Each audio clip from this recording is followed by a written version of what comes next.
គឺស្អីតែក្រុងសន្តិភាពទាំងអស់គ្នាថ្ងៃនេះខ្ញុំនឹងមកប្រាប់ពីមុខងារថ្មីនៅក្នុង 4.5 ដូចជាសម្ភារៈថ្មី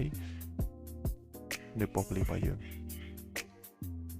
ហើយរបស់ទី1នេះគឺជា GPS នៅពេលដែលយើងទីមកយើងប្រើវានឹង active ហើយយើងនឹងមើលទៅលើ map យើងនឹងឃើញ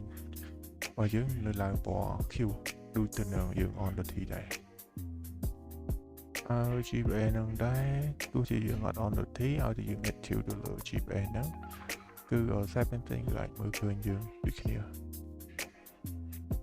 ហើយរបស់មួយនេះដែរគឺជាឧបករណ៍បាញ់ល្បឿននេះដែរយើងមើលលេខឃើញនៅតែយើងដូរកាមេរ៉ាទៅជា position ណាឆ្វេងគឺជាល្បឿនហើយនៅខាងស្ដាំគឺជាផ្លាកលេខអញ្ចឹងយើងអាចកំណត់សម្គាល់ល្បឿនហើយនឹងចាប់ផ្លាកតិចបានហើយចូលមកដល់ឧបករណ៍នេះគឺជាបលាលួសអញ្ចឹងបលាលួសគឺយើងដាក់នៅលើផ្លូវដើម្បីបបែកកង់ឡានហើយយើងអាចយកដាក់តាមខ្លួនហើយយើងចូលវាមកប្រើចឹងឬក៏យើងចង់លឿនយើងអាចដាក់វានឹងលេខក៏បានហើយចំពោះការ remove យើងមាន remove រងមួយហើយយើង remove ទាំងអស់បើមិនជាយើងមានដាក់4 3 4នៅកន្លែងផ្សេងគ្នាតែយើងចង់ remove ទាំងអស់អញ្ចឹងយើងគ្រាន់តែ click មកភ្នែកមក remove all គឺរបស់យើងមានប្រព័ន្ធគឺបាត់ទាំងអស់ហើយចូលមកឧបករណ៍នេះវិញគឺជាបំពង់ oxygen ដែលយើងហែកទឹកអ្នកដែលមានករណីជនល្មើសគាត់ចុះហែកទឹកឬគាត់បើកឡានធ្លាក់ទឹកអីយើងអាចប្រើឧបករណ៍ហ្នឹងដើម្បីតាមចាប់គាត់ហើយនេះគឺជាការដាក់ខ្នោះអញ្ចឹងយើងអាចដាក់ខ្នោះអញ្ចឹងភ្នែកលើគាត់មកអូខេហើយខ្នោះនេះដែរគឺយើងអាចប្រើបានពីរបៀបគឺយើងដាក់ភ្នែកលើគាត់ហើយដាក់ខ្នោះឬក៏យើងដាក់នៅនឹងលេខដើម្បីចុចយកតែម្ដងក៏បានដែរ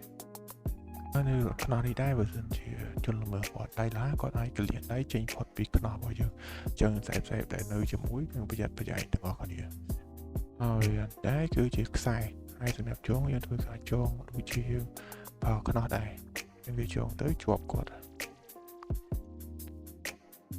ហើយនេះដែរគឺជាថង់សម្រាប់គ្របមុខអញ្ចឹងនៅពេលដែលយើងដាក់ខ្នោះយ៉ាងไรហើយយើងអាចយកថង់នោះគ្របមុខ